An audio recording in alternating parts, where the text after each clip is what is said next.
جی، سلطنت عثمانیہ Ertugrul Ghazi کون تھے؟ سوشل میڈیا پہ یہ پوسٹ کافی زیادہ گردش کر رہی تھی، وہ آپ کے سامنے شیئر کرتے ہیں۔ آپ اس پوسٹ سے، اس جو پوسٹ میں لکھے ہوئے الفاظ ہیں، جو واقعات ہیں، ان سے اختلاف کر سکتے ہیں۔ جی، ارطغرل غازی کے نام سے ایک ترک ڈرامہ پاکستانی ٹیلی ویژن پر اردو زبان میں نشر کیا گیا، لیکن اردو زبان میں ڈبنگ سے قبل یہ ڈرامہ پاکستان میں اس حد تک مقبول ہے کہ اس کے مداحوں میں جو اس وقت کے وزیر اعظم عمران خان کو بھی گنا جاتا ہے، جو اس میں دکھائی گئی اسلامی تہذیب کی تعریف کر چکے ہیں۔ عثمانی روایات کے مطابق ارطغرل سلطنت عثمانیہ کے بانی عثمان اول کے والد تھے۔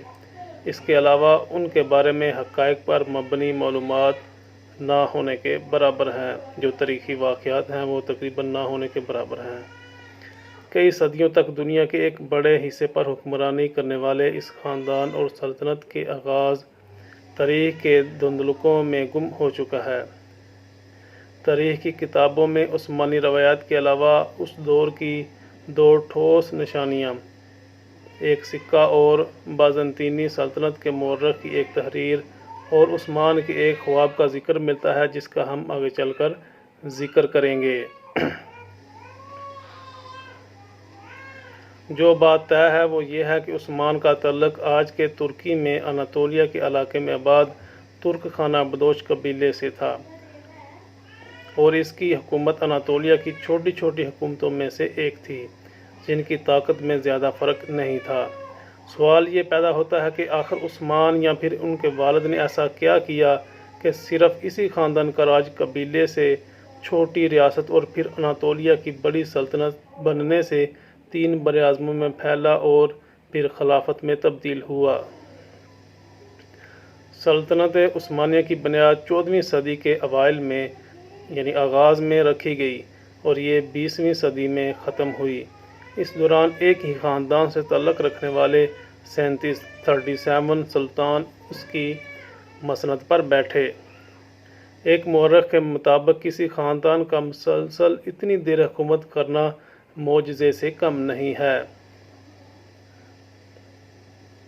ایک مورخ نے اپنی کتاب عثمان کا خواب سلطنت عثمانیہ کی کہانی میں لکھا ہے کہ عثمانیوں کی کامیابی کی وجوہات کچھ بھی ہوں، لیکن ان کی اناطولیہ یعنی وہ علاقہ جو کسی حد تک آج کے ترکی کی حدود سے مطابقت رکھتا ہے، میں اپنے ہمسایوں کے ساتھ 2 صدیوں میں پھیلی ہوئی لڑائی انتہائی سخت تھی۔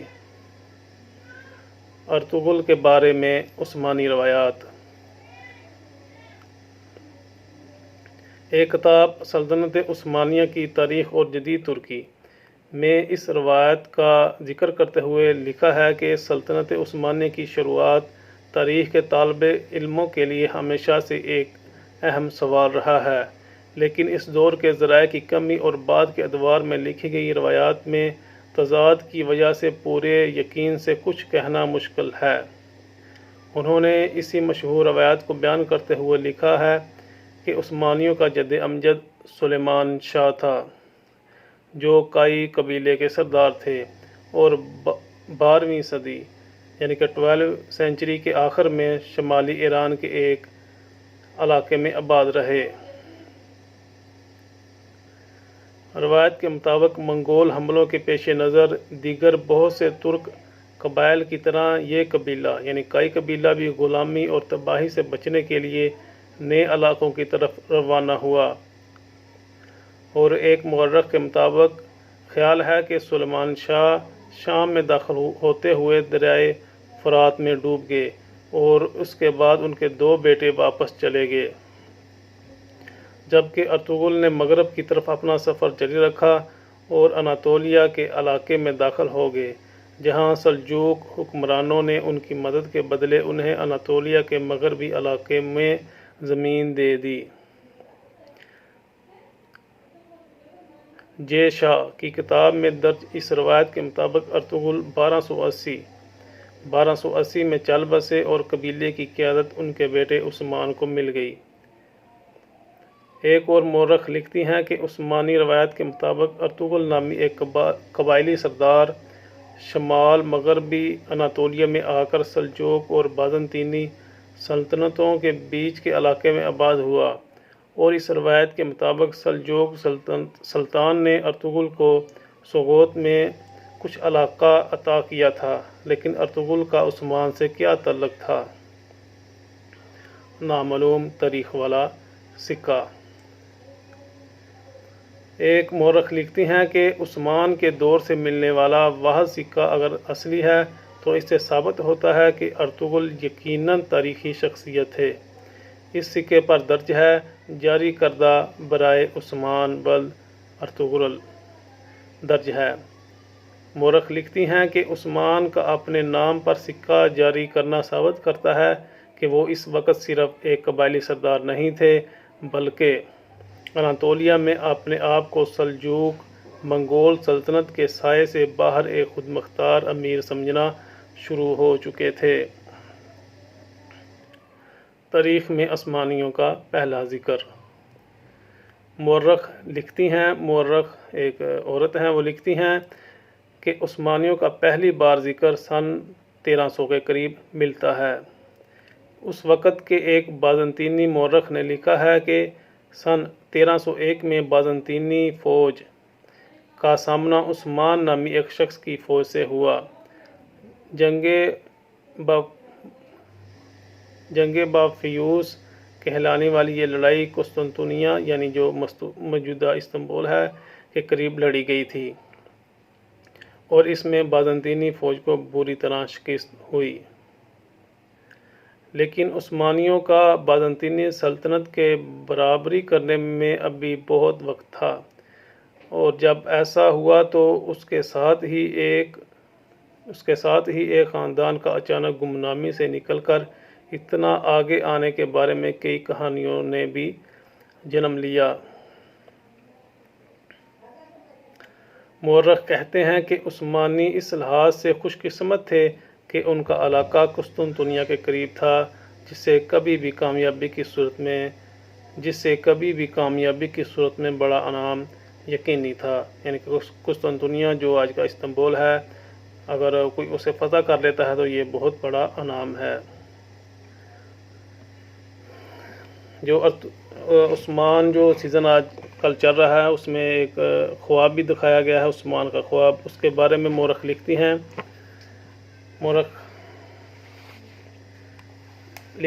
لکھا ہے کہ سلطنت عثمانیہ کے آغاز کے بارے میں سب سے زیادہ سنی جانے والی روایت کے مطابق عثمان نے اپنی ابتدائی کامیابیوں کے بعد ایک خواب دیکھا تھا۔ اس خواب میں انہوں نے دیکھا کہ ایک درویش شیخ ادابالی کے سینے سے چاند نمودار ہوتا ہے اور اس کے اپنے سینے میں داخل ہو جاتا ہے۔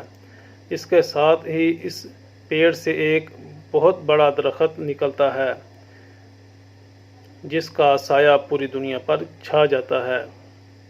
اس درخت کی شاخوں کے نیچے چشمے بہتے ہیں جن سے لوگ پانی پیتے ہیں اور کھیت سیراب ہوتے ہیں۔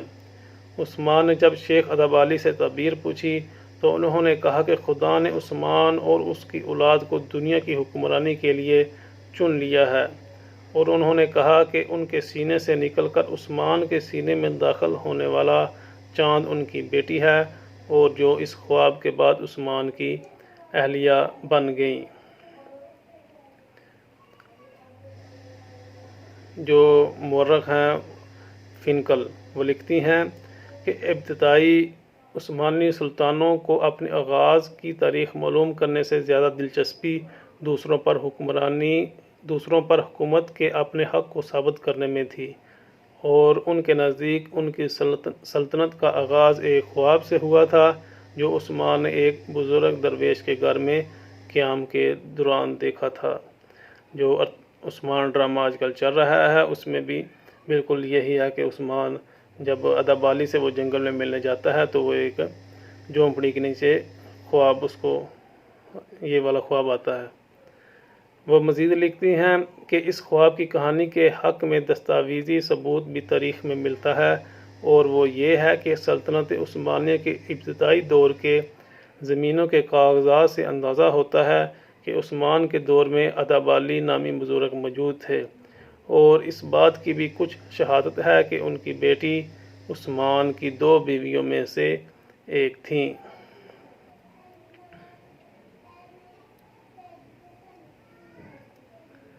ارطغرل کا اناطولیہ۔ ارطغرل کا اناطولیہ 13ویں صدی کا اناطولیہ ہے۔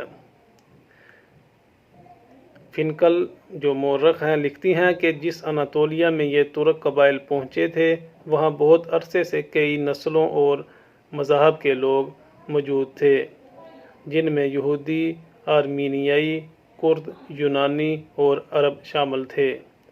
اس علاقے کے مغرب میں ماضی کے مقابلے میں بہت کمزور بازنطینی سلطنت تھی، جس کا اختیار اچھے دنوں میں اناطولیہ سے ہوتا ہوا شام تک ہوتا تھا، اور مشرق میں سلجوق جو اپنے آپ کو رومی سلجوق کہتے تھے۔ 13ویں صدی کے وسط میں منگولوں کے ہاتھوں شکست نے سلجوقوں کو کمزور کر دیا اور وہ منگولوں کو نذرانے دینے پر مجبور ہو گئے۔ ماضی کی 2 طاقتور حکومتوں کا اختیار ان کی سرحدوں کے درمیان واقع غیر یقینی صورتحال کے اس علاقے میں نہ ہونے کے برابر تھا۔ لیکن یہ صرف جنگجوؤں کی آماج گاہ نہیں تھا، مہم جوئی کرنے والوں کے علاوہ یہاں وہ لوگ بھی تھے جن کے پاس جانے کے لیے کوئی اور جگہ نہیں تھی۔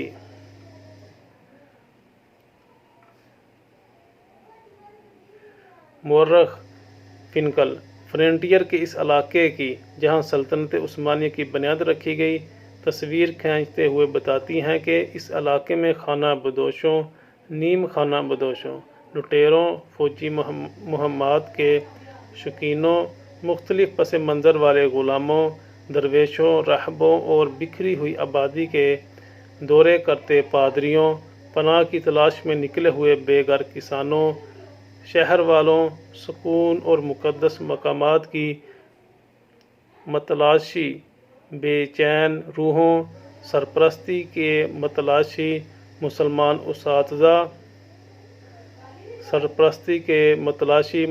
اساتذہ اور حضرات سے نہ ڈرنے والے اور خطرات سے نہ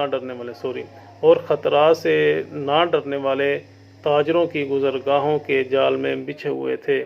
یعنی کہ جو پورا علاقہ تھا، جو عثمان کے جو سیزن آج کل چل رہے ہیں اس میں بھی جو علاقہ دکھایا گیا ہے وہ کچھ علاقہ ایسا تھا جیسا خاکہ آپ کے سامنے پیش کیا گیا ہے۔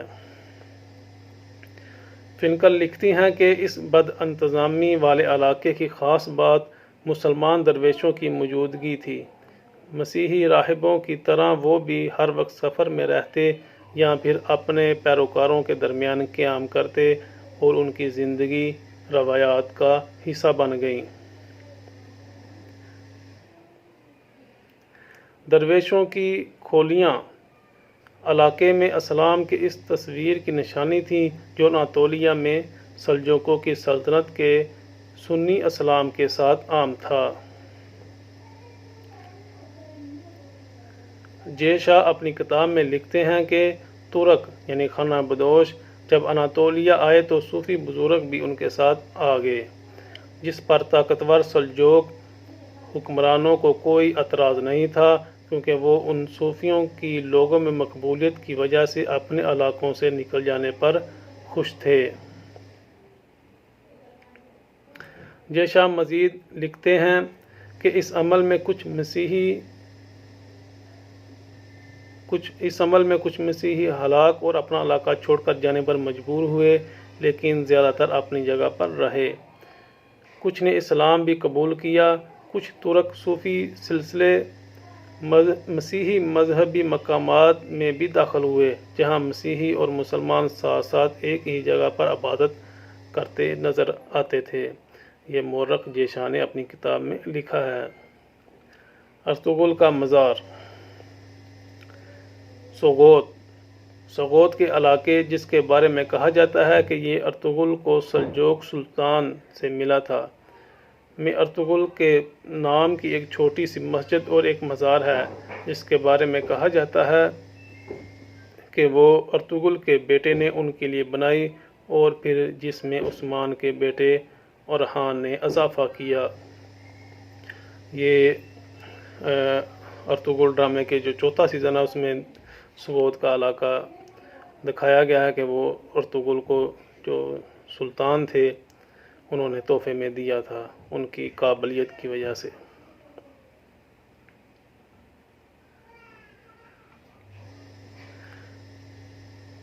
فنکل لکھتی ہیں کہ اس مسجد اور مزار پر اتنی بار کام ہوا ہے کہ اس کی پہلی تعمیر سے کوئی نشانی نہیں بچی، اس لیے کسی عمارت کے بارے میں پورے اعتبار سے نہیں کہا جا سکتا کہ وہ عثمان کے دور کی ہے۔ انہوں نے مزید لکھا ہے کہ 19ویں صدی کے آخر میں سلطان عبد الحمید دوم نے کمزور ہوتی سلطنت کی ساکھ بہتر کرنے کے لیے اپنے آباء و اجداد کی شہرت کا سہارا لینے کی کوشش کی اور سوگوت میں ارطغرل کا مزار از سر نو تعمیر کیا اور عثمانی شہیدوں کا ایک قبرستان بنایا۔